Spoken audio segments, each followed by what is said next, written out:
Dragon Ball is one of those series that just doesn't stop giving. We've had over 40 years of lore, characters, and battles, all thanks to the legendary Akira Toriyama, who left behind a universe that seems tailor-made for video games. From fighting games, RPGs, card games, and even weird spin-offs that you probably forgot about, Dragon Ball can slide into pretty much any genre and still feel right at home. So when I heard about Dragon Ball Gekishan Squadra, I was excited, but mostly confused. A team-oriented, free-to-play MOBA-style Dragon Ball game? Yeah, that's a dangerous territory, my friend. This franchise has always thrived on 1v1 battles or small arena brawls, not lane pushing or team strategy. Part of me thought, this is gonna be a complete disaster. But another part of me was actually kind of hyped, because if any anime can pull this off, it's probably Dragon Ball, to be honest. It has the roster depth, the lore connections, and the over-the-top fighting style that makes the team play actually feel like a natural fit. I mean, think about it. The Dragon Ball characters actually team up quite a bit in the show, and would work out perfectly in a team-based game. You take 3 friends, queue up, and suddenly you're not just spamming Kamehamehas, you're actually strategizing, pushing lanes, and setting up plays.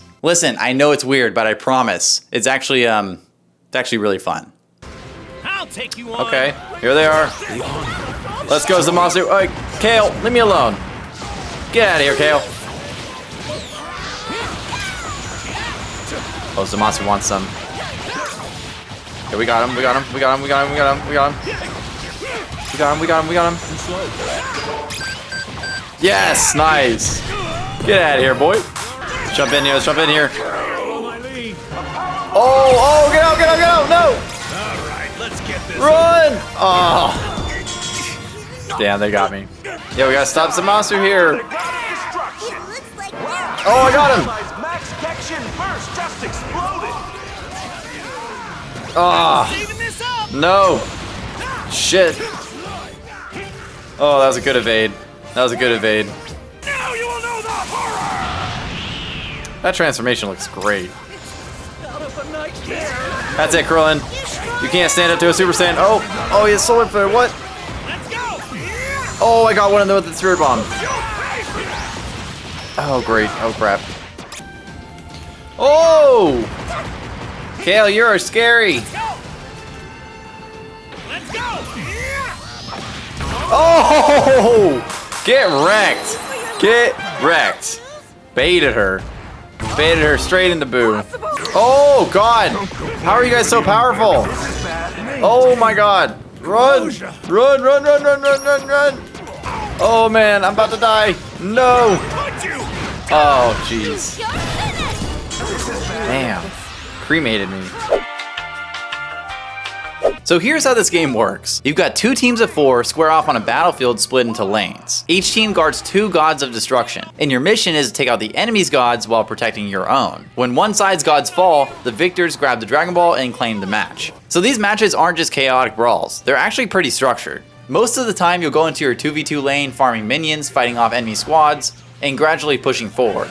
It's literally the Dragon Ball version of League of Legends or Dota. But here's what really hooked me, guys. Gamebryon, or Gamebar, I don't know how to say their name. The studio behind this game slipped in little lore details depending on who you lane with. So like if you pair Piccolo and Kid Gohan, Piccolo literally mentors him mid-battle. And then if Piccolo dies, Gohan gets a massive power boost. Put Krillin and 18 together and Krillin becomes a flustered, love-struck mess. It's hilarious. These interactions don't change the mechanics too much, but they make the matches feel alive with personality. On top of that, you've got a roster where characters actually matter for strategy. Your squad actually needs a balance of roles, so you need tanks to protect, damage dealers to clean up, and technical fighters to disrupt and buff. If you don't play these roles correctly, you're gonna lose plain and simple. Right now there's 17 different characters to choose from, with 5 more coming in updates. So overall, Squadra wants you to think like a squad, not like a lone wolf.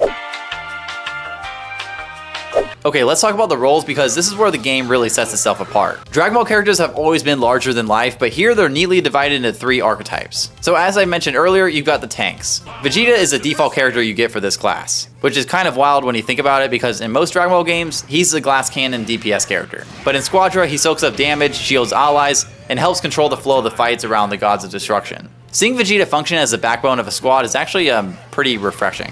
Then you've got the damage dealers. This is the bread and butter of Dragon Ball, and of course, Goku is the default character for this class. He's fast, powerful, and flashy. These characters are the ones who clean up fights when the enemy is exposed. If you're the kind of player who just wants to spam key blasts and drop ultimates, then this is the class for you. My personal favorite is the technical class. These characters don't hit as hard, but they bring the brains. Krillin is the poster child here. He buffs allies, heals, and sets traps. Look, Krillin's not going to win many 1v1s, but he can turn the tide of an entire lane. To be honest, the technical players are the glue that holds the whole squad together.